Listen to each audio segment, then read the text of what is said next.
So later on is when now I get to meet Issa.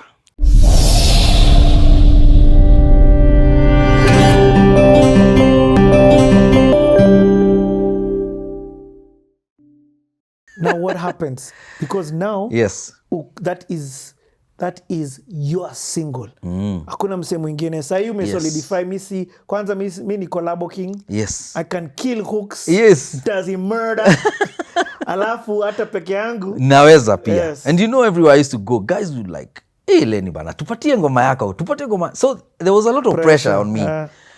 And that's why I became so desperate, because I really needed to have something out there. And for sure, God Lenny bless. That song did wonders for me. And now I began getting shows by myself. Ooh. Nilikuwa naanza kuitwa my friend. So when they are calling you, yeah, you're not splitting money at this time with Agopa? No. The thing is, contract. The thing is, what used to happen now is, because Lucas would record us for free, we're not spending any money. Well, there are a few artists who did. People like Indigenous, they paid for their sessions and all. Tattoo. There are artists, a few of them who paid for that, for their recording. But for me, most of the songs that I did were for free. Even Kunguru actually paid for his songs. Yeah, so the deal was, since he's not charging you anything, once you start performing, there'd be like a 10% cut on each and every performance. For Lucas, which was fine. Yeah, which was fine, because amefanya kazi. Amefanya job. Yeah. So, and I was okay with that. I'm in the stable now. Yes. Yeah. And you have unlimited recording if you want. Exactly. From the hit master. But bro, there was, in Agopa there was competition. People think that tulikuwa tunaingia huko tunafanya mambo. No. You had to prove yourself. Lucas would not record you if he did not think you are talented. If he didn't feel you, haki ya Mungu aunge record. Na hata angekurecord, nile tu yani ukuje ulipe pesa, unamlipa akupatie track ka umeenda. But Lucas, at that particular time, was looking for talent. So if you are lucky enough to have gotten that chance to record with Lucas, you knew, Maze, you had to be at your best, yani. Nice. So for me it's a privilege, yani. Big up to Lucas, bro. Lucas ulifanya mambo. Lucas ulifanya mambo. I respect you, bro. And when you're recording and when you're doing shows, where are you doing shows? Nairobi, out of Nairobi, clubs? Nenda Makericho, sijui Eldoret, Kisumu. Wapi kwa club? Yeah, in clubs. Kwa university, ama? No, in clubs. Most of the shows were in clubs. Yes. Yeah. Yeah. Then you kuna chorus. So how much are you making in that beginning? 20 Gs, 30 Gs? No. Those days, there was no money. Yani, used to make like 5K, 10K. Okay. Pesa kidogo. But wanalipa transport kila kitu? Sometimes walikuwa wanalipa, sometimes mtu anakwambia niko na hii, we find yourself here. But now you're making money. It's the door. Yes, you are making something. Because me, I remember the first time I ever made money out of a performance, let me take you back kidogo, is when I was in Scratch. And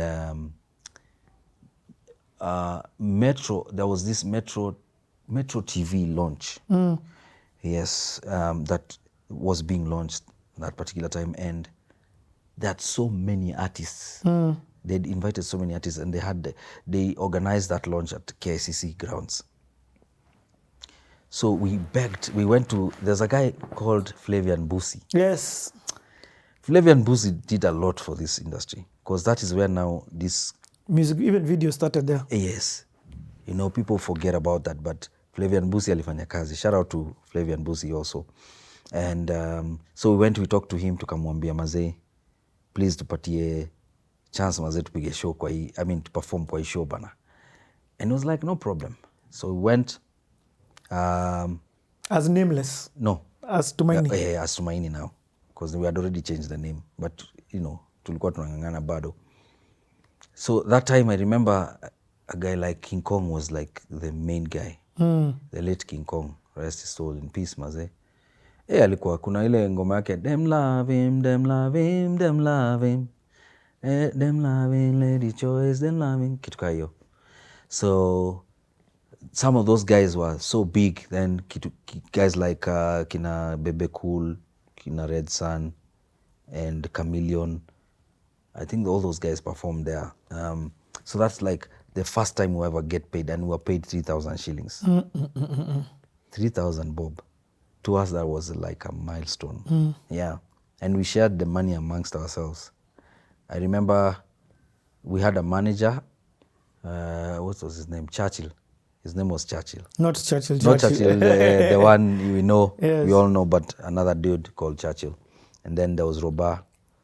Roba kabaki na tao, Churchill kachukua tao, mina Kiama tukachukua tao. Yeah, man. It was so interesting, but it was exciting that, you know, we have performed and we've been paid. That was our first like major show. So now fast forward when you release this song and now you're called for shows. Yeah. Now these shows are not just in Nairobi. No. In fact, majority are not even in Nairobi. Yes. So we're going to places like Kericho. I think I performed many times in Kericho. And Kwaza, I remember that place. That place was bad. Like the sound was so bad. Hi. Yeah, it was so bad. Na ilikuwa in some hotel where the club was like underground. So, but the sound quality was so bad. Na alafu microphone zile zinauzangwa River Road, zile mahoka wanauzanga. So hata ukiimba hujisikiani. You just, thank goodness we had CDs. Because you could even just go with the backup track. Yes. Yeah, so nika una mime too.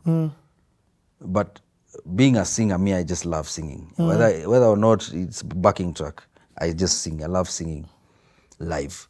So, yeah, we used to go. And then about the same time is when now Agopa started organizing Agopa gigs for all the Agopa artists. So what year is this? I believe this is 2003. Okay. Yes. Okay. 2003. Nice. Yes. So we started doing Agopa shows. Organized by Agopa. Organized by Agopa for the world. Yes. And these shows were massive, you guys. That's the first time I went to, second time I was going to Mombasa. We performed in Mombasa, Nairobi. I can't remember whether we did Kisumu. Yeah, but we did quite a couple of Agopa gigs. Yeah. And of course you're being paid. Yeah, you're being paid. But it was not so much, but whatever we're being paid, we appreciate it. I get. Yes. That time, it really wasn't about money. Promoting, getting you guys the name of the stable out there. Yes. Yeah. Yeah. So mambo za do zilianza kuja baadaye. And so later on is when now I get to meet Issa. Hebu tuambie hii story. So Issa, I remember that first time I met Lucas. Is it the first time or the second time? I think the second time when I went there, Lucas played for me Issa's album. He was working on Issa's album. He had done Akina Tumefika. He had done Akina Joe. He had done that song with K-Rapt and Big Pin. Humwaka, I think. All that. Maze. Yani, I listened to those songs and I'm like, wow. That time I hadn't started recording with Lucas. I was just listening. Okay. So now, by the time I'm meeting Issa, I already know about his music. And you're like, legend. Yes. And I knew this guy was going to be huge. And for Lucas even to play for me his songs, I mean, it must have meant something. Alikuwa yes. Anaku tease. Yes. Alikuwa amemfanyia mangoma wewe. Hey. So by the time I was meeting Issa, I met him, I think he had just come from a session. So we met up outside. Hey, niaje, what's up? Hey, Mr. Lenny. Hey, finally we've met. Hey, I love your music. I love your voice. I think we should do something, nini. I'm like, yeah, hey, why not, bro? Even me, I've heard your music, bana. I love your music. So it's like, yeah, then why don't we hook up? And then now, Issa lived like across the road, the other side. So Yes. while Lucas was in South B, Kina Issa were in South C, pale yes. Halai. So it was not very far from where they lived. So it's like, hey, by the way, why don't let's go to my digs. I show you where I live, nini. So we walked all the way back to his home. What? Yeah. We walked back to Halai. As we talk, nini, we get to know each other. It's the day you're meeting him. Yes. He's already inviting you to his home. Yeah. And we get to his home. I get to meet Habib. I get to meet the sister, moms, and the mother. They're all so kind, polite, nini. And just like that, we became friends. So one day, he's like, hey, one day he calls me and he's like, hey, bro, unakuja siku gani manze ile idea nilikwambia tunafaa tufanye manze, utakaa mlini?